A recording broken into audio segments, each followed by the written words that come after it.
একটি খবর পত্রিকায় দেখে রীতিমতো হতবাক এবং বলতে পারেন এক প্রকারের বিক্ষুব্ধ এদেশের জনগণ। যেমনটি গতকাল আমরা জাতীয় দৈনিক যুগান্তরে দেখলাম যে আওয়ামী লীগের মাফিয়া হিসাবে পরিচিত শাহজাহান খান, সালমান এফ রহমান, আনিসুল হক এরা ইতিমধ্যে গ্রেপ্তার হয়ে কারাগারে বন্দী রয়েছেন। কিন্তু বড় দুঃখের সাথে জানাতে হচ্ছে এরা নামে কারাগারে বন্দী থাকলেও এরা বাসা বাড়ি কিংবা বাংলোতে যে আরাম আয়েশে থাকতেন ঠিক একই আরাম আয়েশ এরা কারাগারে ভোগ করছেন। বরঞ্চ কোনো কোনো ক্ষেত্রে তাদের বাসা বাড়ির থেকেও আমি মনে করি কারাগারের আরাম আয়েশটা আরো বেশি উন্নত মানের এবং ভালো মানের। এজন্যই আমি বলেছি যে বিপ্লব হয়েছে, ফ্যাসিবাদের পতনও আমরা ঘটিয়েছি, কিন্তু বাস্তবিক অর্থে এখনো সব জায়গায় বিপ্লবের যে স্পিরিট, সেই স্পিরিটকে আমরা প্রতিষ্ঠা করতে পারি নাই। আজকে কারাগারে আওয়ামী লীগের জন্য এক আইন, জামাত ইসলামী বা বিএনপির জন্য আরেক আইন। এটাই যেন তারা নিয়ম হিসাবে বিগত 15-16টি বছর যেভাবে প্রতিষ্ঠা করেছে সেটাই বাস্তবায়ন করে যাচ্ছে। আপনারা সবাই জানেন বেগম খালেদা জিয়াকে যখন মিথ্যা মামলায় গ্রেপ্তার করে কারাগারে রাখা হয়েছিল, তাকে বাসা থেকে পাঠানো খাবার খেতে দেওয়া হয় নাই, বাসা থেকে পাঠানো ইফতার করতে দেওয়া হয় নাই। তার জন্য বরাদ্দ রাখা হয়েছিল 30 টাকার ইফতার। সেই 30 টাকার ইফতার খেয়ে বেগম খালেদা জিয়া কারাগারে ছিলেন।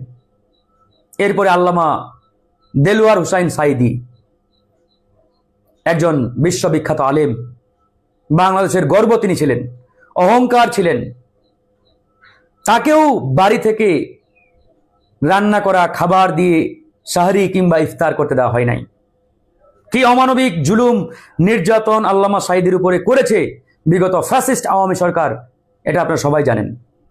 এবং তাকে কারাগারে থাকা অবস্থায় হত্যা করা হয়েছে। একবারে পরিষ্কার এটা হত্যাকাণ্ড। আর আজকে যখন আমাদের দেখতে হচ্ছে আওয়ামী সন্ত্রাসী, মাফিয়া, ভোটচোর, টাকা পাচারকারী ডাকাতরা কারাগারে বসে বাড়ি থেকে পাঠানো সুস্বাদু রান্না করা খাবার খাচ্ছেন, বলেন কেমনটা আপনার লাগবে? আপনার শরীরের লোমগুলো দাঁড়িয়ে যাবে কিনা বলেন?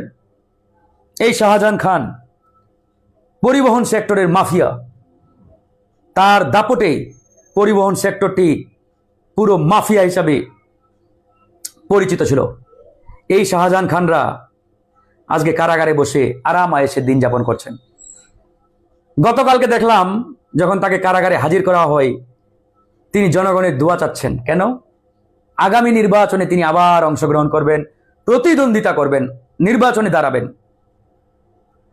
দুঃসাহস দেখে অবাক হওয়ার কিছু নেই। অবাক হবেনটা কেন?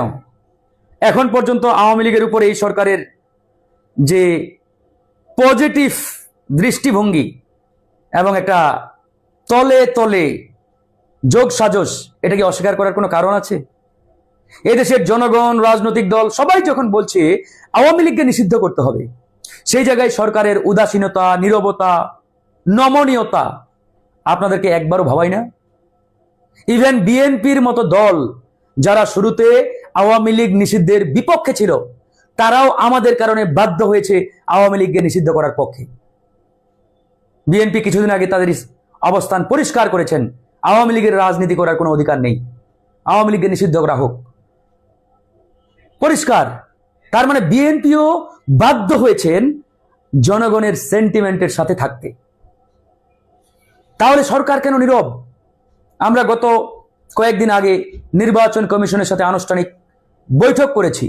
সেই বৈঠকে প্রধান নির্বাচন কমিশনারকে স্পষ্ট করে বলেছি আওয়ামী লীগের বিষয়ে আপনাদের অবস্থান কি। তারা বলেছেন সরকার যা ডাইরেকশন দিবেন, সরকার যা সিদ্ধান্ত আমাদের জানাবেন, আমরা সেটা বাস্তবায়ন করব। তার মানে সরকার এখন পর্যন্ত আওয়ামী লীগের প্রশ্নে নির্বাচন কমিশনকে কিচ্ছু জানান নাই, কিচ্ছু জানান নাই। এই জন্য তারা মাঝে মাঝে বলছেন যে আওয়ামী লীগও নির্বাচন করতে পারবে। খাতা কলমে তো তাই, খাতা কলমে এখনো আওয়ামী লীগ নির্বাচন কমিশনের লিস্টে একটা বৈধ রাজনৈতিক দল, আর এই জন্যই আওয়ামী এই খুনি ডাকাতেরা, সালমান এফ রহমান, আনিসুল হকরা, শাহজাহান খানেরা জেলে বসে আরাম আয়েসে দিন কাটাচ্ছেন। আমি মনে করি তারা আসলে অবকাশ যাপন করছেন।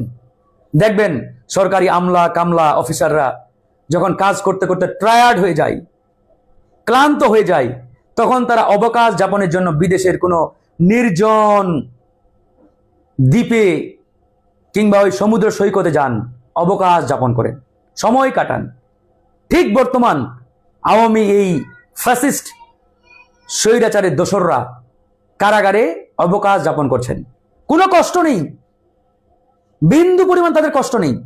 ইভেন দেখবেন তাদের হাতে হাত করাও নেই, আরামে নিয়ে আসছেন, সুন্দর করে হাত ধরে যেন তারা শ্বশুর বাড়িতে মেহমান আসছেন। আর আল্লামা সাঈদী, বিএনপি নেতারা যখন বিগত সময় কারাগারে ছিল, দেখছেন না, হাতে হাত করা, পায়ে ডান্ডা বেরি। হেফাজত ইসলামের আলেম যারা ছিলেন, আলেমদের পায়ে ডান্ডা বেরি পরিয়ে কারাগারে তোলা হতো, আদালতে তোলা হতো। সেই দৃশ্যগুলো দেখে আমাদের চোখ দিয়ে পানি পড়তো ঝরঝর করে। আহারে, 70-80 বছরের বয়োজ্যেষ্ঠ আলেম, তার পায়েও ডান্ডা বেরি, হাতে হাত করা। কি আফসোস, কি এমন জালিম নমরুদ ফেরাউনের শাসনকেও হার মানিয়েছিল খুনি হাসিনার দোসররা।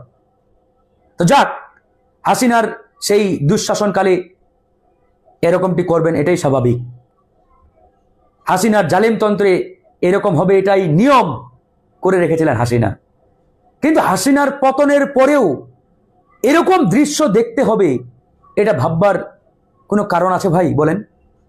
আজকে এই খুনি ডাকাত চোরদের পরিণতি হওয়া দরকার ছিল, হাতে হাত করা, পায়ে ডান্ডা বেরি পরিয়ে এদেরকে কারাগারে তোলানো দরকার ছিল, আদালতে তোলা দরকার ছিল।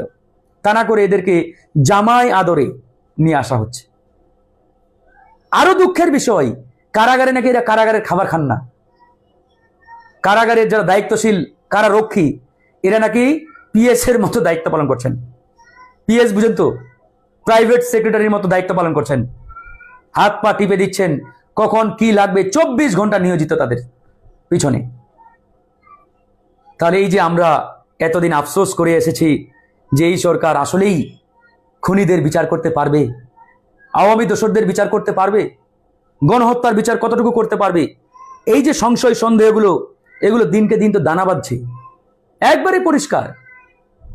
তাহলে কিভাবে বাসা থেকে রান্না করা খাবার কারাগারে প্রবেশ করে? তাহলে কি আমরা বলতে বাধ্য হচ্ছি যে কারাগারে আওয়ামী সন্ত্রাসীদের জন্য এক আইন আর বাকি জনগণের জন্য অন্য আইন? তাই তো হচ্ছে। এই যে আমি নিউজটা যদি একটু দেখাই আপনাদের, আপনারা অনেকে বলতে পারেন যে আপনারা বানিয়ে বলছেন। না, আমরা একটা কথাও বানিয়ে বলছি না।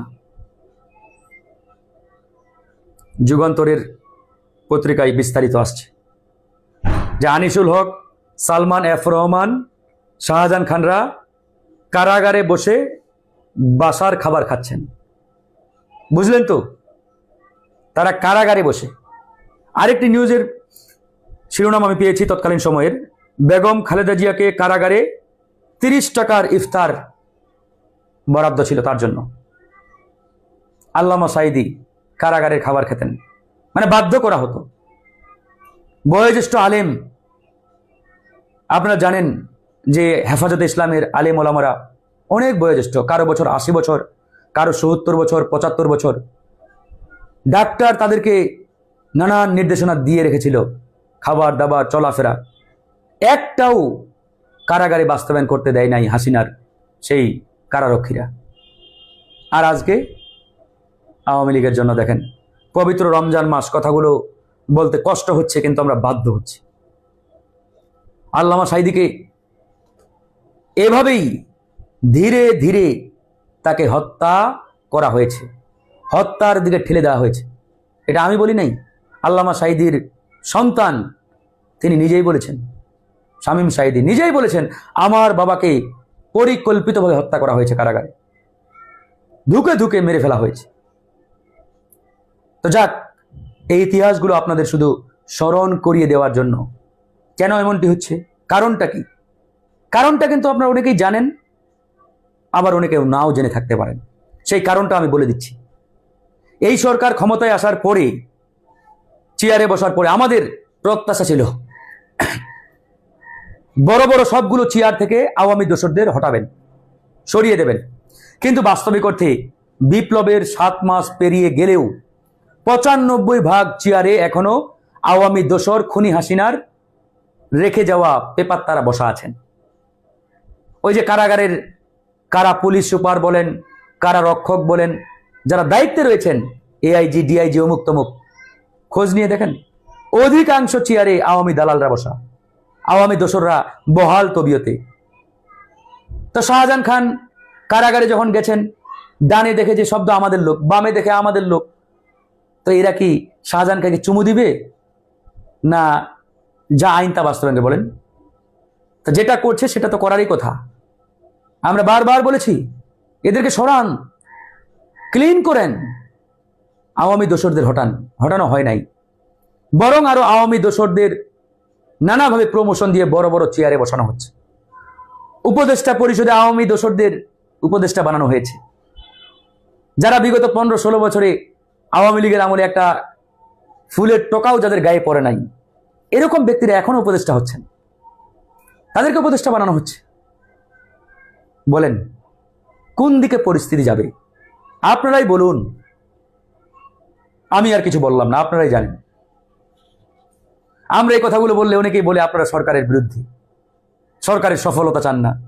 আরে ভাই, সরকারের সফলতা চাই বিধায়িত এই কথাগুলো বলছি, তাদের ভুলগুলো ধরিয়ে দিচ্ছি। ভুল ধরিয়ে দেওয়ার পরেও তারা যদি না শুধরায়, তাহলে তো বলতেই হয় এদের দিয়ে নতুন বাংলাদেশ বিনির্মাণ সম্ভব নয়।